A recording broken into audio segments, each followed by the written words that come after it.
Alright, dear folks, how's it hanging? Well, what a day I've had today. No real John's Craven's helped my boat. All started last night, really. I couldn't get to sleep last night. Maybe I was feeling a bit guilty because last night, periodically I speak to my wife, once a week.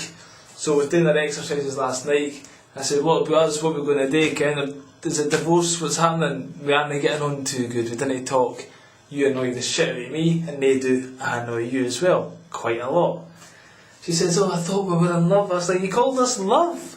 Okay, my thoughts of love and hers are fucking vastly different, She thinks her torture and me's love. I think me hiding for her as much as I can isn't love. So, a bit of a difference of opinion there. And because she wanted me to buy condoms. She's been trying to get me to buy condoms for the past 2 weeks, Ken. I didn't want to shag her. She said, I says, look, I don't want to shag you. She says, why not? Because I don't love you. You don't love me. She says, no, I don't even like you. I don't even like you. That's why we don't... Look, let's be honest about each other. You know what? I said this on stage at the Irish bar a few weeks ago, right? I said, why don't my wife let me shag other birds? And then she'd get a lot more sex on the back of it. I would love her even more, because my dick would be hard for weeks just at the thought of it. But you're not supposed to do that in this modern day, are you? You're supposed to be loyal. So you just see this woman and... it's just trying to stir up the feelings of passion after all we've been through is pretty hard. I don't think anyone's been through a really hard, difficult phase with your partner, Ken. And you didn't date it for a while, and then trying to get back into it. I don't know, Ken, it's not happening. So anyway, she was feeling a bit sad. I said, you just lie there and think about that. And then I came through the computer and I felt a bit guilty, to be honest. I should have actually went back through there, gave her a cuddle and a kiss and says, there sweetheart, I'll be alright. But I didn't. She went to sleep. I slept in this room here, right? But I say slept, I couldn't get to sleep till fucking 4 o'clock in the morning. I think it's my guilty. I think I discovered I have a conscience after all. And the universe was getting back at me as well, because I've got to leave the door open here because it's starting to get a bit hot. And when I leave the door open, I get eaten alive with mosquitoes. I'm just scratching for hours and hours at a time. I had to actually get up, have a wank, and get back to bed, because sometimes that helps, but still another half hour after that. So, it's that time you go to sleep, and you feel all the semen still pouring out your cock, and it's going over the inside of your legs and all over your boxer shorts, It's a bit of a nightmare that, especially when the mother-in-law was staying here, because she had to wash my boxers and shorts and hang them on the line with the big... I'd pick them up with the big purple stain inside out, the big white stain on the purple boxer shorts.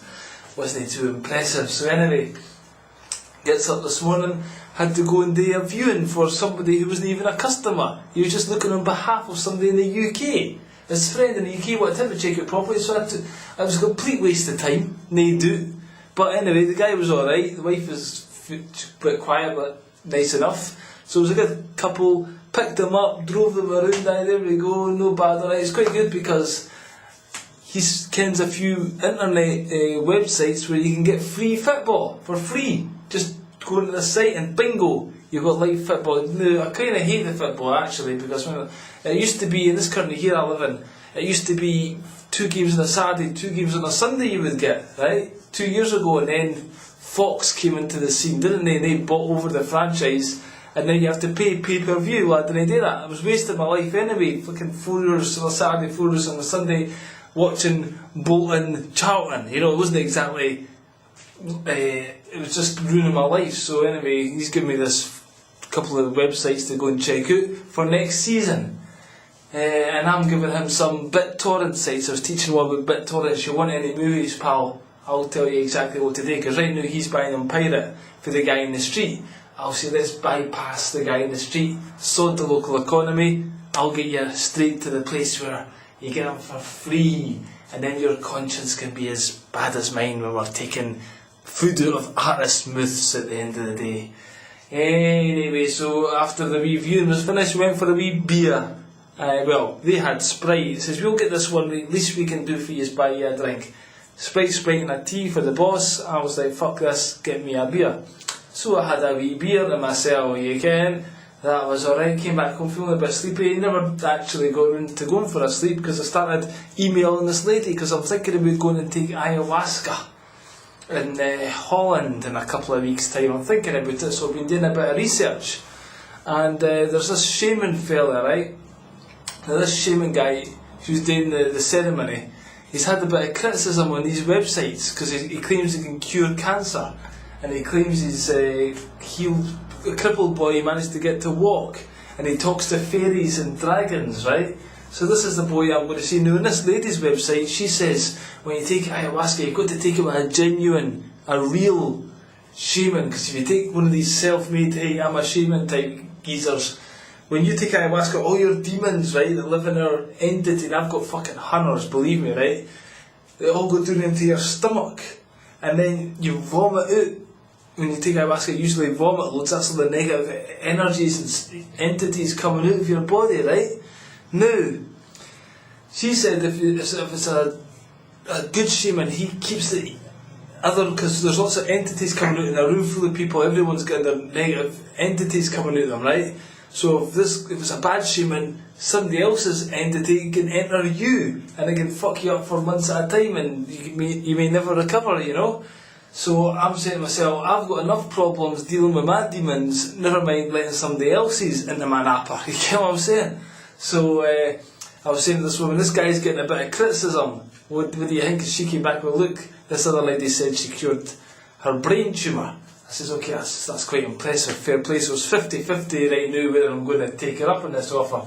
She actually asked me a few medical questions, before I can go and take this ayahuasca. She says, do you have any mental problems? Well, I didn't want to tell her the truth in that end, did I? I didn't want to point her in the direction of this website because there's plenty of evidence here. I've got quite a lot of mental problems. So I says, no, I've not got any mental problems. She said, are you taking any medications? Vast amounts of chocolate, does that count? I need about 3 bars of chocolate to get me through my daily day, does that count? No, she says it doesn't count. And then she what other questions did she say? Are you taking any drugs or alcohol? She says, only when I can get my hands on them, you know. So I was just I'm kind of strapped for cash here, so I can't buy a lot of beer, and there's nobody sells drugs in the close vicinity, so I'm kind of goosed in that end as well.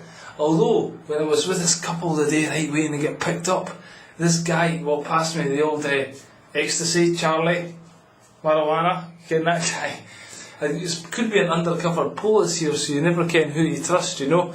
Because if you do get caught with any of that shit, then you've got at least 10 years jail ahead of you, which probably isn't worth it, you know.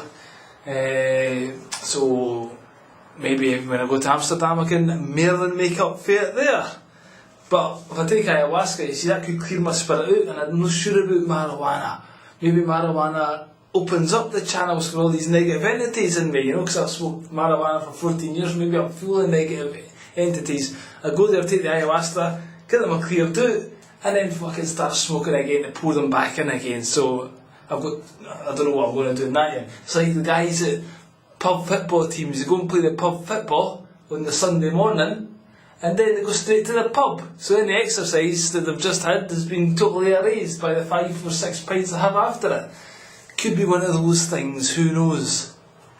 And then she says to me, are you depressed? I was like, isn't everybody? That's what you call living these days. Because yes, I am thoroughly depressed. I'm so sick to the back teeth of life, it's no true, but I'm actually probably quite jovial compared to everyone else around me. So, I don't know, no, I'm not depressed by modern day standards, right? I'm fucking happy as a pig in shite probably. But I'm really actually near the verge of a mental breakdown. I'm thinking about jumping off my balcony every day, so there we go. And then the guy, he talks about he can produce things with thin air, this guy, pearls and all this kind of stuff, which I'm a wee bit weary, it sounds a wee bit like deluded, this guy, and I'm going to trust him to keep evil entities out my head. It's a bit of a risk, this thing, you know, but sometimes I like to do things just for the sheer hell of it. Like the time I got naked on stage at Spank during the Edinburgh Festival, right? I was a bit stoned, to tell you the truth, and it was in the final of this cabaret competition. So they said that Spank anyone's got a show to perform at the festival, you want to promote it, get naked on stage and you can tell us all about your show. And a wee part of my brain went, hey Nob, you'll never get this chance again as long as you live. This is one of these life-defining moments. Are you going to go for it?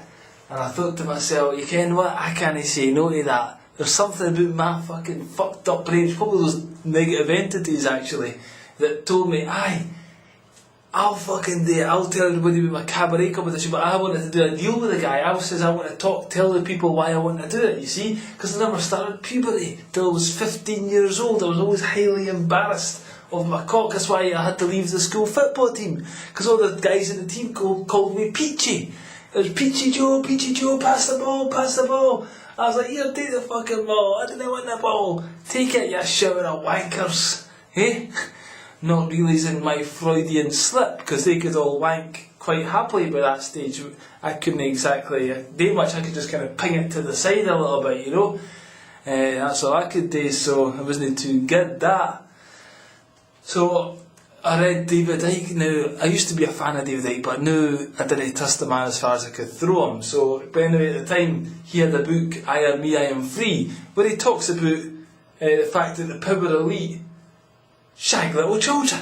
George W. Bush and his father and all that, Bill Clinton, play games with children where they chase them in the forest, capture them and rape them. And on the front of this book, he's butt naked. Slightly hypocritical there, David Icke. You know, you might want to think about that. You're talking about fucking child molesting and you're showing your cock to everybody. But anyway, his thing is, I am me, I am free, I'm a spirit, I can do whatever the fuck I want. So to me, this was a chance. I tried to explain to the audience, right?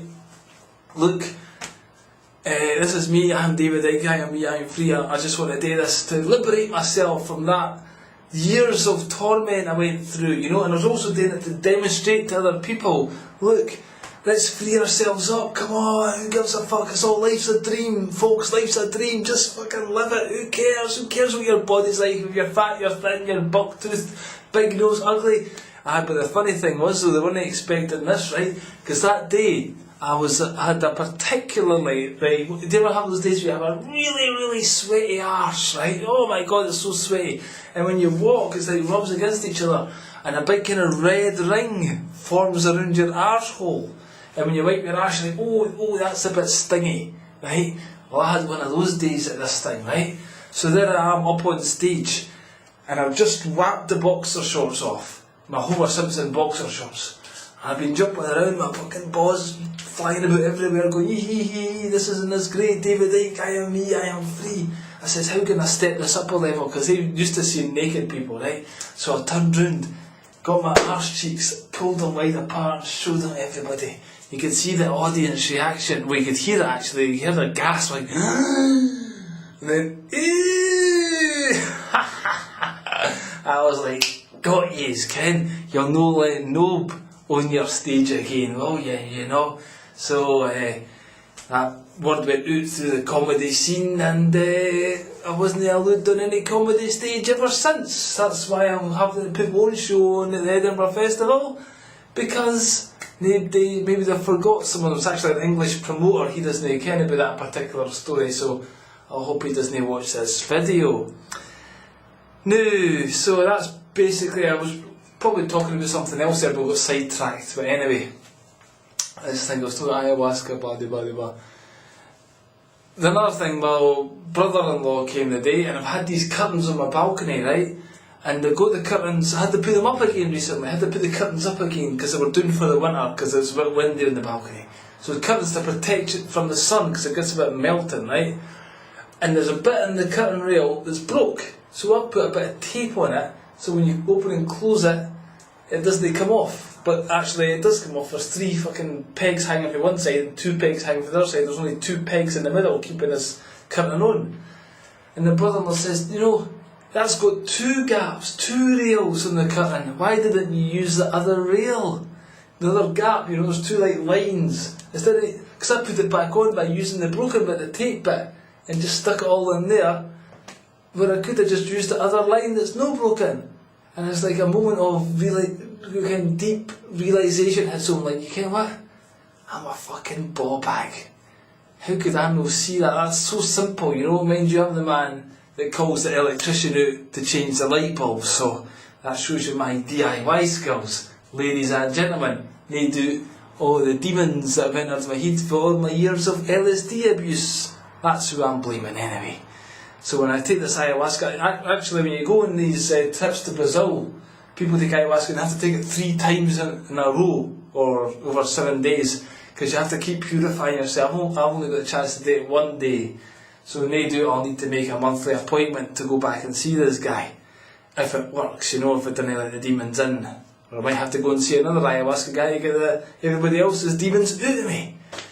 Anyway, that's been my Nob Today. Thanks for listening, and I'll see you next time. Bye bye.